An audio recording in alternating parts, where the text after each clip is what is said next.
Good morning, everyone, and welcome to the Maryland Jockey Club at Laurel Park for a Saturday edition of Today at the Races. I'm Dan Illman along with Keith Fustel. 9-race program on tap today, highlighted by the $100,000 Weather Vane for 3-year-old fillies going 3/4 of a mile. It's a competitive field. It is a competitive field. I hated to see the rail horse get scratched. Safe Trust, I was looking for that one as a nice little value play today. We'll wait another day, but yeah, it is a competitive field. You've got that angle, some of these horses off of big efforts, but coming off of Lasix. A lot of different ways to look at the Weather Vane.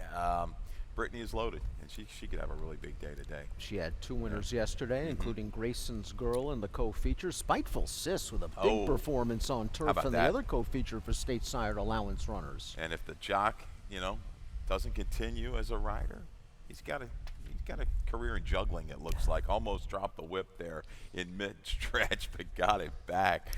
Pretty handy work there, but got the job done. Big effort. I think it was an 82 buyer for Spiteful Sis. A couple really good efforts yesterday. Screen test, the 2-year-old for Grand Motion.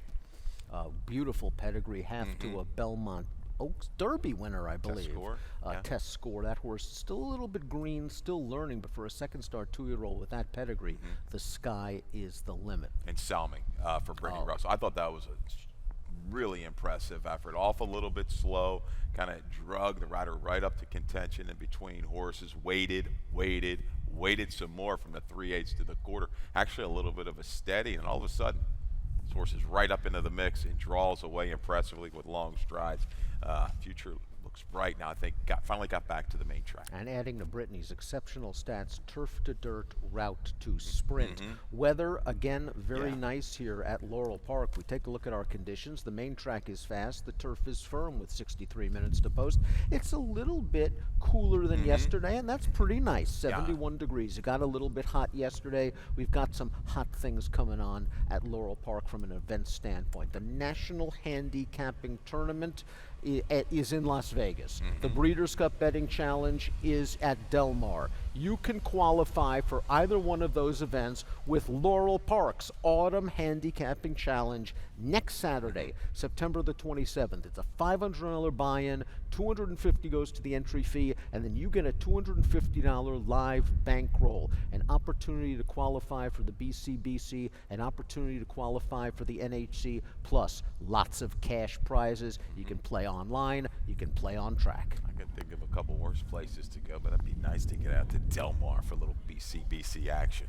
And of course, you'll be following our handicapping guide. It is free every racing day. laurelpark.com/picks. If you're on track at home, scan that QR code. It'll go right to your phone. We've got some great analysis from our entire team, including Will Humphrey from In the Money Media. His trip notes are extensive. He's got a future, it looks like, working for Equibase. Where you been? Get the application in. He's really doing his homework. He gives you some great trip notes, the visuals. He picks up some trouble. Maybe it's some other tracks. Hopefully he's not picking up much here. Hopefully Bill and I are doing our job. But and I like he's always got some value within his selections too. He'll kind of try to help the bettors, maybe even the smaller players, betting a little to make a lot. A little bit of everything in that guide. For the first-time player, it's simply a pick tip sheet. Then you've got a full card analysis. Mac and Callie give their thoughts on the races. We've got trainer stats, horses to watch, trip notes, bias information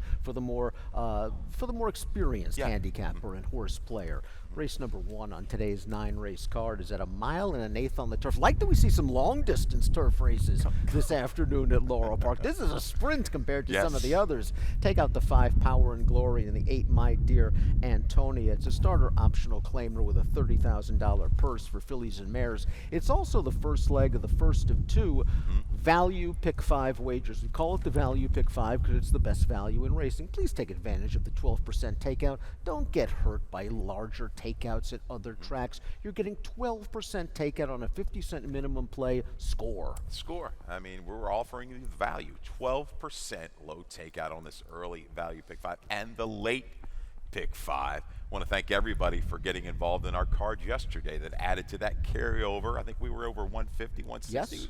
We ended up with a really good handle in the early value pick 5 and ended up paying close to $4,000. So hopefully one of you guys took it down. Race 1, I get you started with an $18 ticket.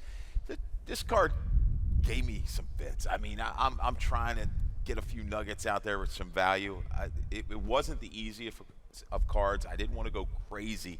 Get you set up with a little bit of a base ticket. 1-7, Risk and Regret. A couple improving 3-year-old fillies going to take to the turf at 1.125 in race number 1. Race 2 with the 1, 4, and 8. Race 3.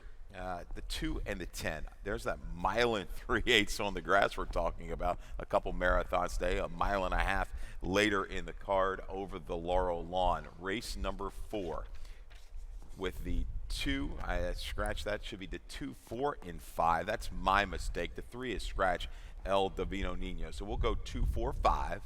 Single the 2 in race number 5. That's American Unity. He's all racehorse for Jamie Ness. $18 ticket. Again, that's my mistake. 2, 4, 5 in race number 4. You're playing with fire in race number 4. Oh. All but one? Yeah.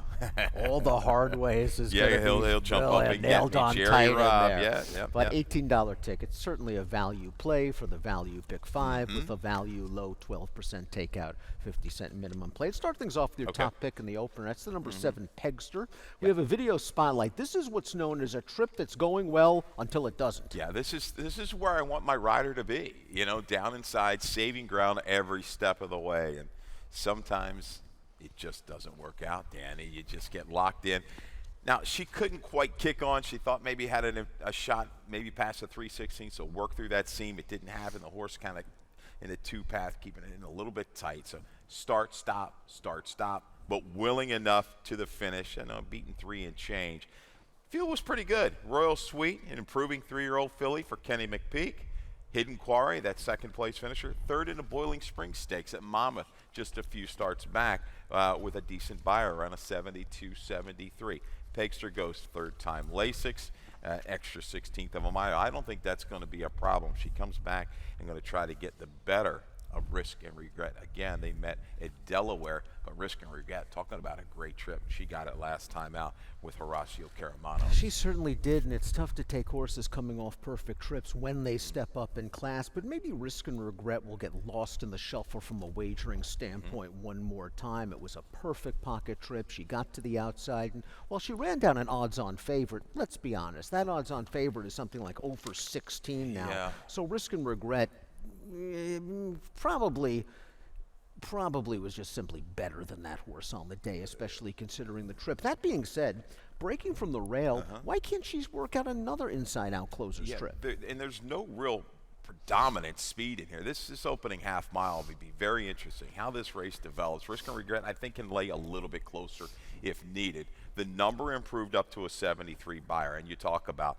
Lady Mice. That horse was just, one of those bridesmaids. Just might not get it done for Lindsay Schultz, but was it consistently running those figures in the lower 70s. So that kind of number is going to work here if she can bring it right back. And at 8-1, yeah, not much separating the 1 and the 7 in my opinion. I think they're the two keys for me, top and bottom in race 1. Who do you think makes the lead in here? I think Pegster will be close. I think Sleepwalker might show a little bit of speed as well. Other than that, I think where's the Sleepwalker speed? is quicker than Pegster and Risk and Regret. So I think that one's going to go ahead and go for Delacour. Tried to get the mile on 3/16, went a little bit quick Very through fast. that third quarter, right? And then picking it up and just a little bit of a fade. That 75 sticks out at you. 2 races back in the A other than a little class relief. I think Sleepwalker's the one to catch. Arise My Love, the number 3, has a trainer stat going for her. That's Milan Milosevic, who has done very well with last out maiden winners. Just reading the condition book and putting them in the right spot. 4 for the last 7, a $9.40 ROI. I thought this filly did some good things, albeit against maiden claimers at Colonial. That was a very solid pace all the way around the track. 23.89, 23.70, 23.90. She's tracking 3 wide, keeping up with that solid pace, and then forged on home. Okay, it's a step up in class for Arise My Love, but she's another horse that I think can be adaptable to the pace and stay within range. She may be able to drop in even a little bit closer today within this field, closer to the rail, I should say. Save that ground with Horse Voice. This is a real tricky opener. Whoever's higher, the 1 and the 7, I just might work around. If they're both laying in there, I think the 1 might come down just a little bit in price. Yes. But if they're 9-2, 5, I'll use them both. And even Horacio De Paz with a winner on turf yesterday has the 6. I'm a sure thing. There are angles here. Second star off Yeah. a long layoff in a big class drop from the $50,000 non-winners at 2 Life. Might have needed that race last time out. Took some money, stayed inside, was over and behind horses. I think she benefits from that race. The pace situation could work against her. Some gaudy back numbers Yes. that certainly would work here. And DePaz, a big winner yesterday. Our man upstairs again. Spoils of War, 52.60 with a 69 buyer. Great ride by Torrealba. Was able to kind of extricate him from a little bit of trouble into the first turn. Settled beautifully between rivals. And once he swung out, the only one running the last eighth of a mile. We got the same Quinella in here. like the 7164 for Keith, 1736 for me, and the opener All right. at Laurel Park. Race number 2 is at 6 furlongs on the main track. It's a maiden claiming race for 2-year-old fillies, field of 8. We also have this as the first leg of the first of 3 50-cent pick 4 wagers, early, middle, and late on 9 race programs. We're both going to go with the 4, Fiesta La Luna, first-time starter for Claudio Gonzalez. We have a trainer stat for the Gonzalez barn. 2-year-old first-time starters, maiden claiming, dirt sprints that should be, 5 for the last 25, 20%, $2.20 ROI. That's my mistake, by the way. I apologize to the crew. Fiesta La Luna, a $9,000 yearling buyback. There's a lot of turf in this pedigree. The Dam's a half-sister to Hawkish, who I think won the Penn Mile, but was also a debut winner. It's like the Memories of Silver and Winter Memories family. Winter Memories, but I yeah. also think there's a little bit of dirt here, and Matoli, the sire, certainly adds dirt and speed. 13%, 2-year-old first-time starters. Yeah, first of all, we were talking about it yesterday. Could have worked with Golden Sands, that first two, who had some early adversity, really ran big for Claudio. So I'm kind of keen on that. I think it was the work, the most recent since September 13th, where 49-2 pairs up with that runner for Claudio. Experience counts, and the number 8 Princess Charming has experience, and she likely gained experience from that debut right here at Laurel Park. Let's watch the video spotlight because the start just really works against her. Took play that day. Yes. I thought fairly significant play at 5-1, but man, this break was really, really tough. A bad stumble at the break. But what I like is the recovery and the middle move into this flow. Share Success is going to be your winner. That was a Brittany Russell runner, but you don't really quite see it in the line, but visually you're going to pick up this move. It's good enough for me off the drop, a cleaner break and drawing outside again. Princess Charming with experience, I expect her on or near the lead with an alert break today. And I like that the blinkers are going on, maybe to add a little bit of focus leaving the gate. But you're right, she did some very good things after that stumbling beginning because she had to work hard through an internal, a quick internal, to get into contention before flattening out. You mentioned Share Success, that wire-to-wire winner. Yeah, I got a little stat here. Yeah, for Lacey Gaudet, the last 3 years, maiden claimers on the dirt, first-time blinkers, 3 for 15 with an ROI of $3, 8 for 15 in the money. A little drop out of America Charm City. She won a bunch of, I think, 5-time winner, 1 second out. We'll see if Princess Charming can get it done second out today. So taking a look at our race 2 picks, we do have the 4 Fiesta La Luna on top. You have Princess Charming, the 8 in second. Noble Status, the 3, I have a feeling can run a little bit for Hammy Smith. I know this horse was only a $4,000 yearling purchase, but the Dam was a multiple stakes place dirt sprinter as a 2-year-old, and that Dam's a half to Barbara Fritchie winner, Majestic Reason. So there's a lot of sprintability here with Noble Status. I know Barbosa had the choice between the 1 and the 3. Lands on the 1, the more experienced runner. But first Mondays, you're looking at the top side, the sire for Noble Status, 21% strike rate with 2-year-old, I should say with the first-time starters. It was a smaller sample, half to a couple winners, closer to the Heart Society Ball. I think that was a Lacey horse. And Noble Status would be no real surprise. Lucky Lists ran well debut at Timonium at this quartered level. Like to see the little late rally. Beating a length, now has got to deal with an inside post. Races produced a winner, Blind Love, the Jerry Robb horse that broke all of our hearts and nailed our price horse there at the wire. Also 6th place finisher in improved number, a 41 buyer figure at Delaware next time out. We saw fair hit with Mo Missile the other day, second time out. Yeah. Just want to mention Curleen Spirit, the number 6 in here. By More Spirit, the dam's a half to a graded stakes winning sprinter named Jovert. The second dam was a debut winner and a multiple juvenile stakes winning dirt sprinter. So speed and precocity in this family. But Jose Corrales likes to take his time with these young horses. Yeah, half to Curlin Rado. I think got to kind of that prep over at Timonium in its first start and came back to run well. Yeah, he doesn't strike a lot. A user in here for me. I mean, not a whole lot to go on. I'm hoping this Fiesta La Luna is ready, but I do think Princess Charming, you'll see a much better effort with a cleaner start. Let's see what Fiesta La Luna does. In race number 2, Keith likes 4, 8, 1, and 6. I'm going 4, 3, 6, and 7. Let's move to race number 3, going a mile and 3/8 on the turf. It's a maiden claimer for 3-year-olds and up. We've got a field of 10. Andres Chavez picks up the mount on the 1 Super Chunk. Let's start things off as the first leg of our middle 50-cent pick 4. Again, early, middle, and late on 9 race programs. Get involved. The pick 4s have been paying well recently. I want to start things off with my top selection in here, the number 8, Deputy AP. We do have a trainer stat for his new trainer, Kevin Boniface. Experienced horses, first-time Lasix, 3 for the last 13, 23%, a $7.66 return on investment. One of those big winners was a horse named Juniper Juice, who won at 12-1 coming back off a 324-day layoff. So that makes me feel good. Deputy AP's coming off a 328-day layoff. This barn can have him right fresh, especially with Lasix on. You got the gelding angle, the Lasix angle. I go inside with the Hero Code. We're at a mile and 3/8. This horse encountered some traffic going into the first turn at Saratoga for maiden 50s. That was first Lasix. We're dropping down now, second time Lasix. Worked an inside out trip after that, was about 5-6 wide upper stretch. Just kind of kept grinding. Couldn't really make any serious headway, but was trying.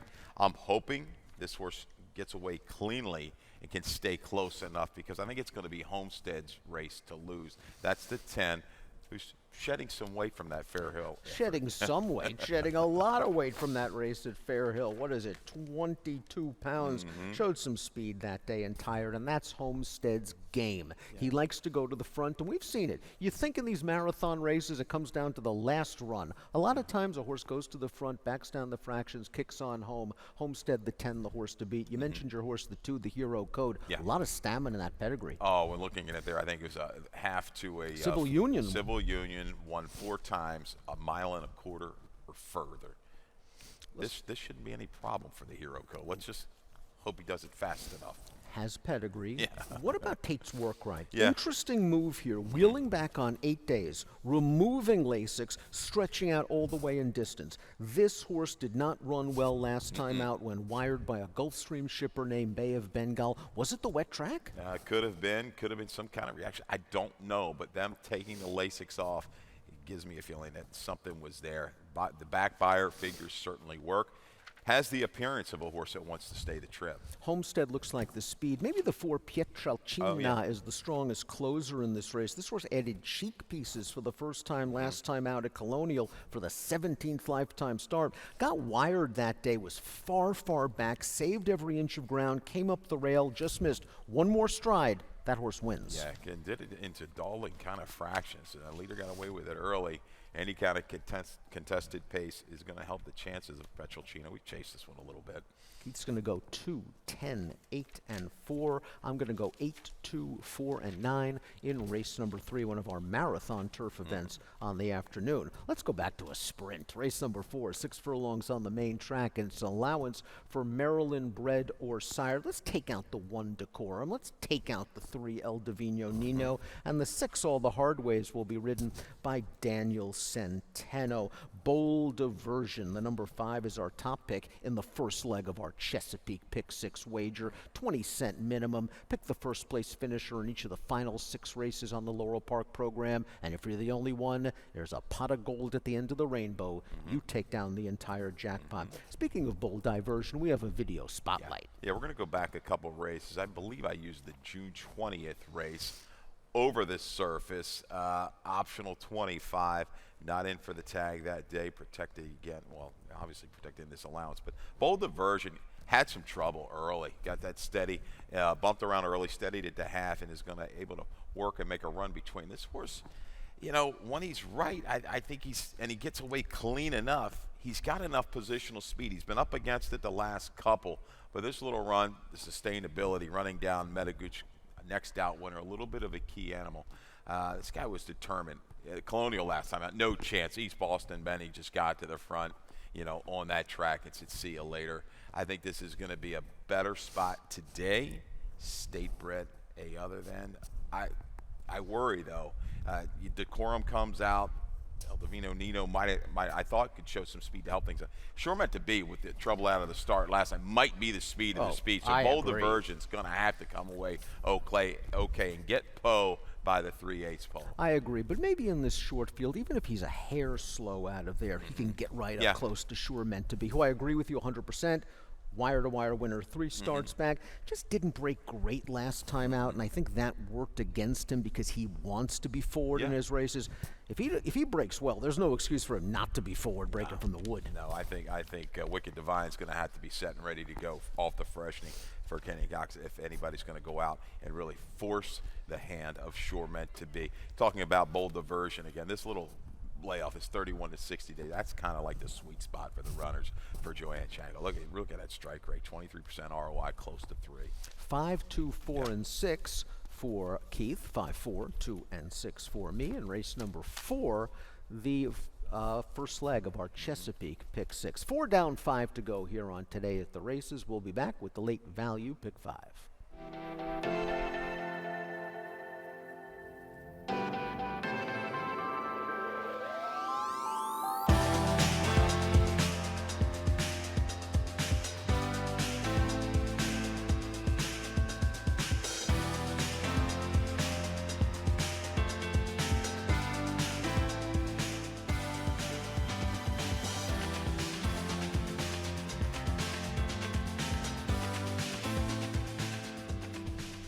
Welcome back to Today at the Races. I'm Dan. He's Keith. It's a very pleasant Saturday afternoon at Laurel Park, and we're getting set for race number 5. 1 mile on the turf. It's a starter optional claiming race with a $29,000 purse. We'll take out the main track only runner, Hey Chief. Also the 6 Mailman Money, who's in tomorrow, and the 10 KB See You Later. Those horses are scratched. This is the first leg of our second value Pick 5 wager on the afternoon with a low 12% takeout. Just a great value. And our friend and colleague Mackenzie Pfeiffer has a ticket for us all. Race 5, the cigars on the rail luncheon. So you'll be getting a little smell of that whiff of those cigars. I'm sure that's going to be good.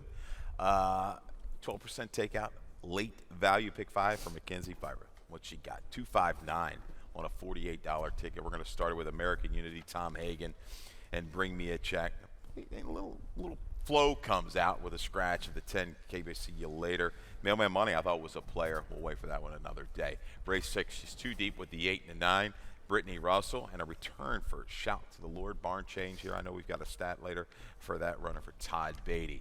Race 7, tricky race. 1.5 miles on the turf. A other than scratch the 8, the Jackal, scratch the 9, Meg. 4, 5, 6, 7. Doesn't use my top horse, Vaccination. Oof, okay. This is a tricky, at 1.5 miles. We just don't see these races that often. See, she got What a Night, owes me no money from last week. Suzanne Statenius right back at you. Race 8 with the 2 and the 3. Scratch the 1, Safe Trust. The 6, Volleyball Princess, and the 7, Endorse. That is the Weather Vane Stakes. 6 furlongs for the 3-year-old fillies. Again, scratch 1, 6, and 7. She's going to work around the 2 and the 3. GW's girl here for Great Compton. And finish it up, race 9, the 3 and the 6, Juris Doctor, McRaven, who's got a sim running, right? Sure does. Your pick in the other marathon. Yeah. Photograph the mare. 3 and 6 completes that late value Pick 5. Again, 12% takeout. Jump in, $48 ticket. 50-cent minimum wager on our 12% low takeout late value Pick 5. Let's start things off with race number 5. The 2 is American Unity. We both like American Unity on top. We have a video spotlight to show this guy likes to win races. He's won 15 in his career. We go back the last time he ran a mile. This is at Monmouth Park. The one horse down inside just having to sit chilly there, leaving the 3/8, was paused a little bit. He's going to be able to work outward here, makes the bid, just comes up a little bit short, second by a neck when it's all said and done, but makes the charge. I tell you, this guy is all racehorse, and I like the flow that he's going to have in front of him today. As I talked about, KBS later comes out here. Horse snuck up the inside to get it done, but all in all, he may not have seen that horse. That was a big effort. We've got a stat for Jamie Ness. Barn's been going on a roll. September 7th, September 16th, 34% winners at 223 ROI. Several turf winners here at Laurel Park included in the sample. When this horse breaks from the rail, this horse works out pocket trips. Now, maybe there'll be a little bit more speed, but he showed two starts back that he can rally from way out of it. I just think, I agree with you. I think the flow is going to be there for American Union. He's a logical horse. He's really, really, tactical. You can kind of place him where you want. He just tries at the age of 7. Last time out, faced a horse that was on a little bit of a roll this year, 4 for 5. The only miss was by a neck this year, Rigel, down at Colonial. I love him suited here at a mile, and I like what's going to go on up front. Coronova, Tom Hagen. Maybe bring me a check with a little bit of an early move. He gets a little help with some of these scratches, not big as a field. That was the biggest concern here with me early. The 2 and the 9, the separator was ground loss possibly for the 9, so he does get a little help. Now, while the top pick for us is a 15-time winner, the 9, Bring Me a Check, has finished second 14 times, third 15 times, but got a win last time out. Did so at Monmouth going this mile distance. Broke sharp as he usually does, was able to rate in the pocket after about a half mile, went after a long shot pace setter. He grinded it out to win at odds on, but I wondered watching it, maybe he wanted to try to hang a little bit. I did not watch that video, so I'm gonna trust you on that. He might have been, but he just knocks on the door. Oh, every he's race. gonna make an impact. You gotta love a racehorse like this, American Unity.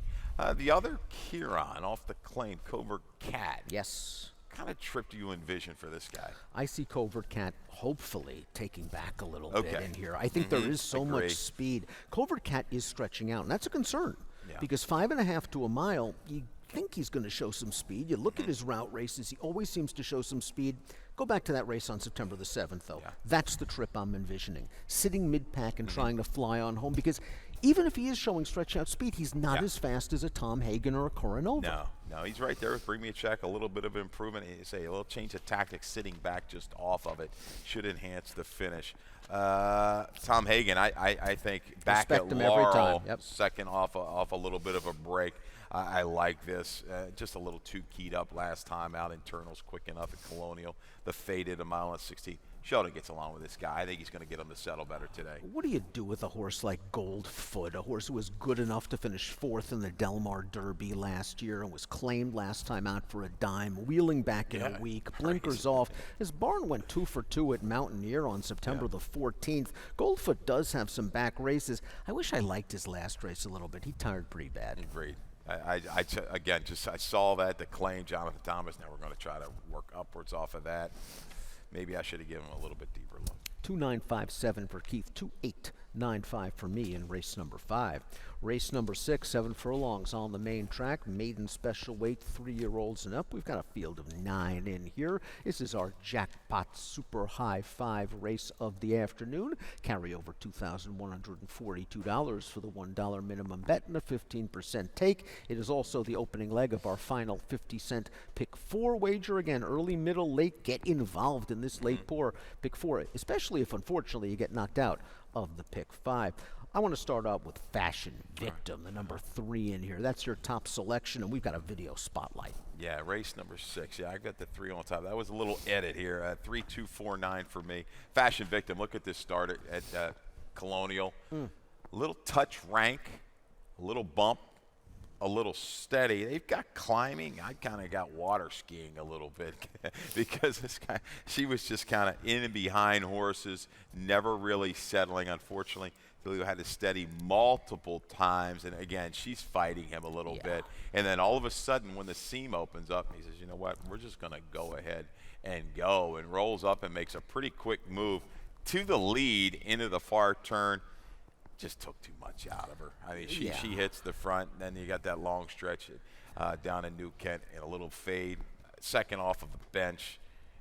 got to think this horse is going to run a little bit better. Has to break, and if she does, she may be able to control things or sit just off of a horse like Destination Bella Italia. She was just so fresh off the layoff. She must have run that second quarter after that tough start in 21 and change just to get into position. You don't falter for that performance, and she ran a big number 2 starts back for Brittany Russell. Love You More is the number 4, going out for Horacio De Paz. Blinkers on this one.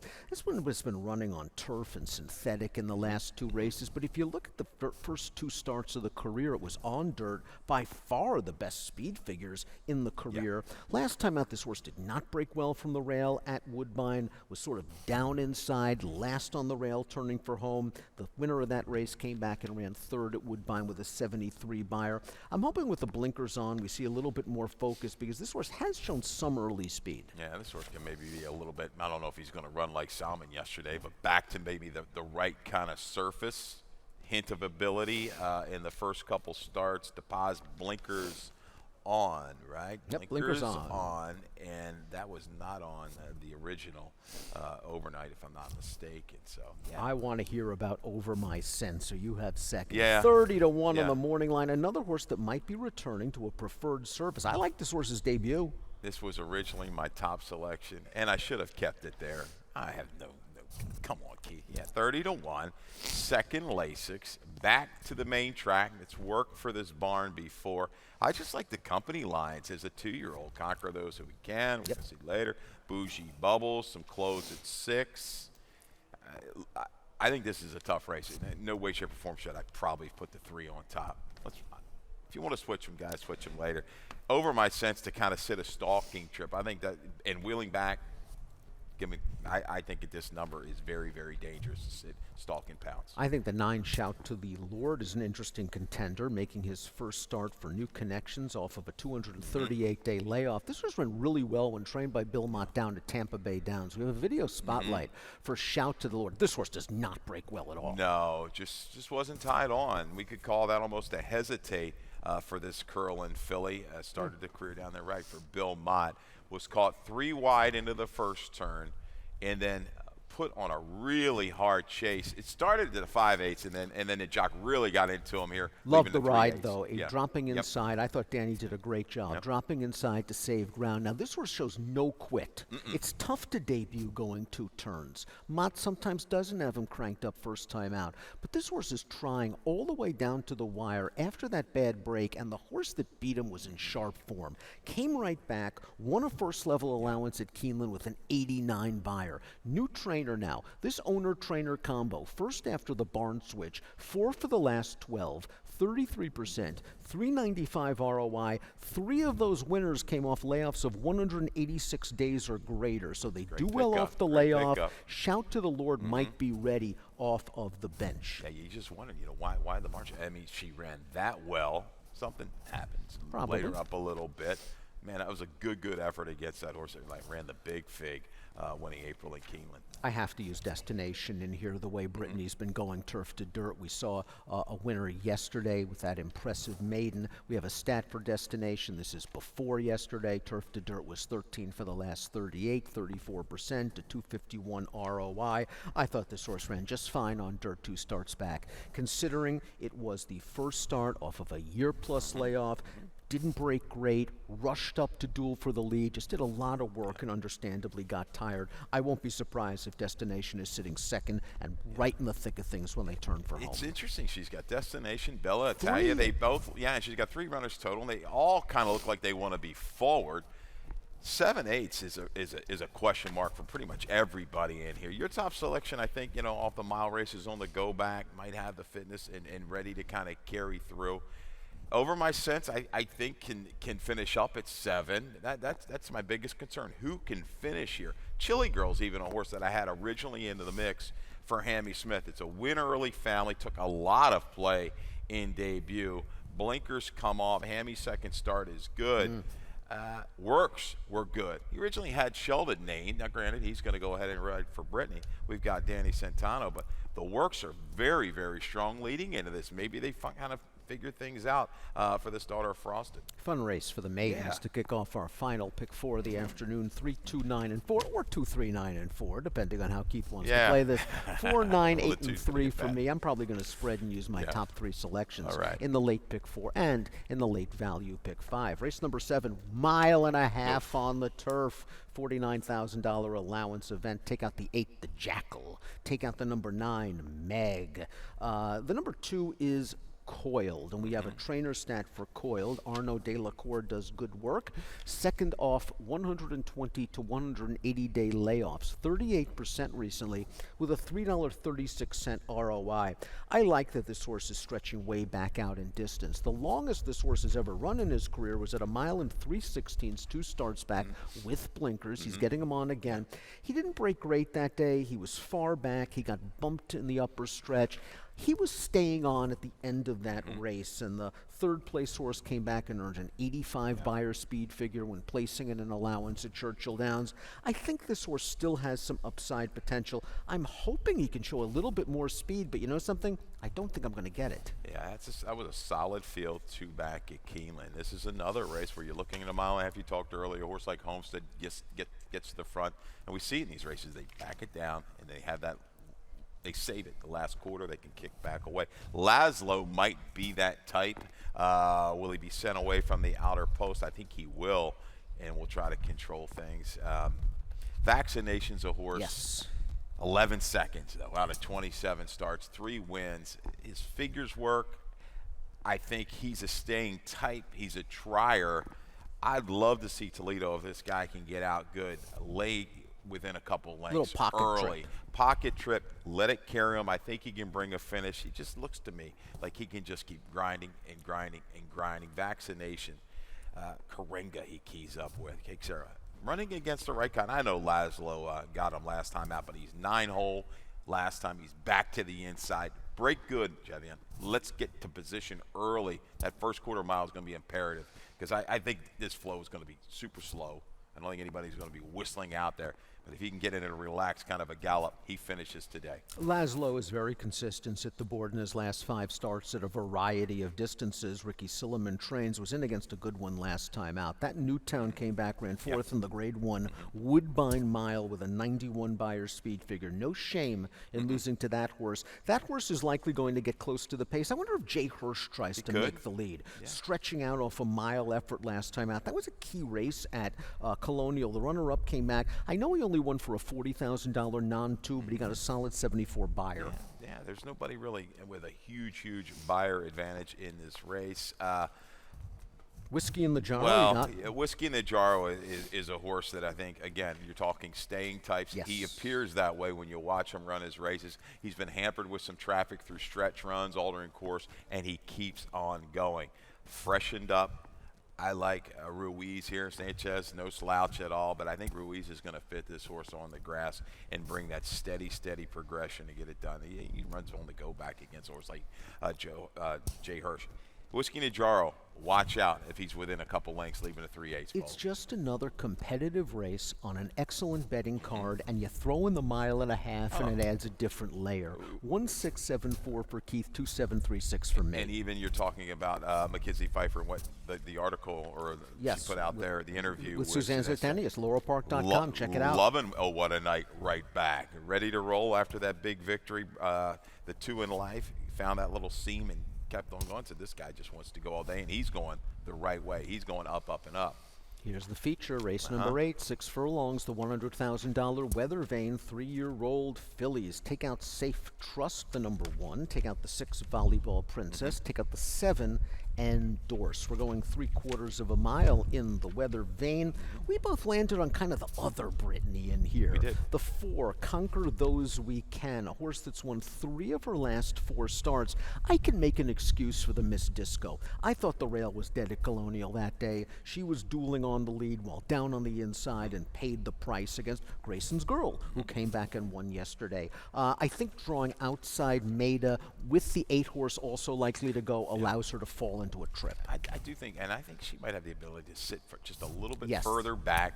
I'm a little concerned her better numbers were with Lasix, and this is always tricky with these races. You got to look at it and see, oh, remember, it's right there looking at you.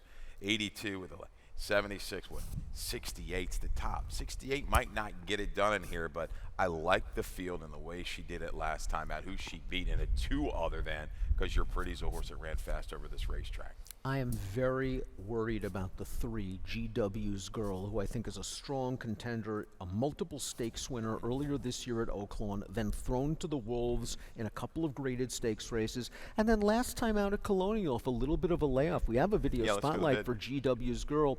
I talked to Greg Compton earlier this week, and Greg said that Jamie Rodriguez told him that she just didn't want to go through this seam on the inside. She had never been down on the rail, interestingly enough, in any of her prior races. It looks like she's in with a big chance here, but she's just very tentative. Yeah, and I think the horse just in the 2 path playing a little cat and mouse too.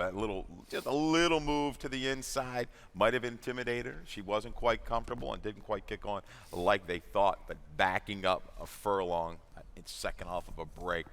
Again, maybe she's just an Oaklawn horse, but I think she's going to mean business here today. And Greg also mentioned to me he's worked her in behind horses since then. He's worked her coming up the rail on another horse, so he's tried to do that. I think in a perfect world, though, the 2, the 8 go out there, and GW's Girl eases her way to the outside under J-Rod. Maida has been super. Brittany told me earlier this week that when she made her debut, they were very excited about her. She showed them a lot in the mornings, and maybe it was the muddy track. Maybe she just wasn't ready to go.